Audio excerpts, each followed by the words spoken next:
دەقی وتارەکەمان ڕێکخراوی هەفتەی شوبات. سەرەتا سەری ڕێز و نەواشش دادەنەوێنین بۆ شەهیدانی هەفتەی شوبات و ڕۆژانی دوایی و سەرجەم شەهیدانی نان و ئازادی.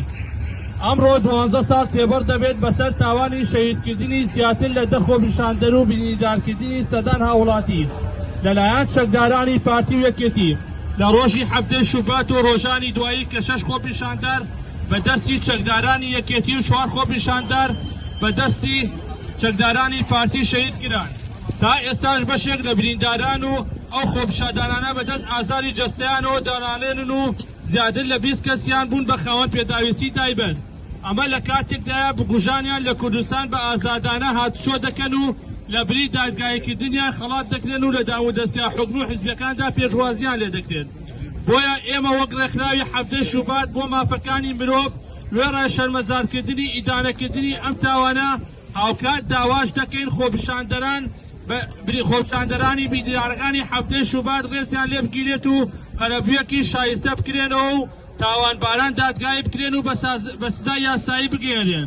هەروەها ڕێکخراوەکەمان هەوڵی جدی دەدات لە ڕێگای ناوەندە جیهانیەکان و یەکێتی ئەوروپا و حکومەتی بەریتانیا شارێکی جدی بخاتە سەر دەسەڵاتدارانی هەرێمی کوردستان کە گوێ لە مافوو داواکاری ڕەواکانی هاوڵاتیان بگرن و چیتر وەڵامی خۆپیشاندەران بە فیشەک نەدرێتەوە.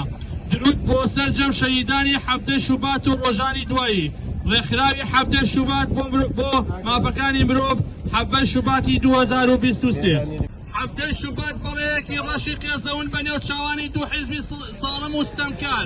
ساڵم و ستەمکار و تیرۆریستی پارتی و یەکێتی کە بەبێ هۆکار خوێنی چەندین گەنج و لای بێتاوانیان بە ناحەق ڕژ چەندین منداڵیان هەتی و کرد و جەرگی چەندین دایکیان سووتان. داواکاری ئەوان تەنها بەدەستهێنانی مافە سەرەتاییەکانیان بوو بەڵام دەسەڵاتی چەپەڵی پارتی و یەکێتی وەک هەموو جارێکان بە چەک وەڵامیان دانەوە. ئەمڕۆ 12 ساڵ بەسەر ئەو شۆڕشەدا و ئەو کارە قێزەونەی ئەو دوو حیزبەتە کە ئەنجامیاندا ئەوەی جێگای داخە تا ئێستا تاوانباران بە ئازادانە بە شەقامەکاندا دەگەڕێنێ و زۆر بەشیان پلیان بەرز کرایەوە هیچ سزایەک نەدراون. دڵنیابن ڕۆژێکدا دێت سزای هەموو ئەو کارانە بە قورستترین شێواز ئەدەن. دڵنیابن ئەو شۆڕشە هەمیشە بەردەوام دەبێت و ڕۆژێک ئاگری ئەم شۆڕشەمان هەڵگی ساندووە تەواوی کۆشک و تەرارەکانتان خابوور دەکات و بەسەرتاندا دەروخێنێ. لە یادی هەفتەی شوباتدا دووبارەی دەکەینەوە. درود بۆ گیانی پاکی شەهیدانی هەفتەی شوبات و ڕۆژانی دوایی. درود بۆ گیانی هەموو ئەو شەهیدانەی کە گیانیان لە پێناو ئازادی و بەدەستهێنانی مافەکانی تاکی کورد بەخت کرد. یادی هەفتەی شوبات پیرۆز بێ.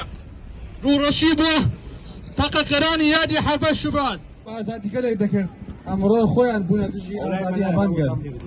بەداخەوە لەو ڕۆژەدا ئێمە هاوسەرەکانمان مناڵەکانمان بوونە قوربانی. خوێنیان لەسەر شەقامەکانی کوردستان ڕژاو بەدەستی هێزی کوردی تەنها لە پێناوی بەدیهێنانی مافە سەرەتاییەکانمان.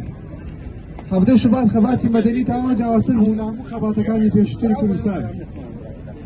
بەڕاستی شەرمە بۆ دەسەڵاتێک دوای زیاتر لە 30 ساڵ حکومڕانی نەتوانێت خزمەتگوزاری سەرەتاییەکانی وەک ئاو و کارەبا و بووچە و سوتەمەنی و ڕێگاوبانی باش بۆ هاوڵاتیەکانی دابین بکات.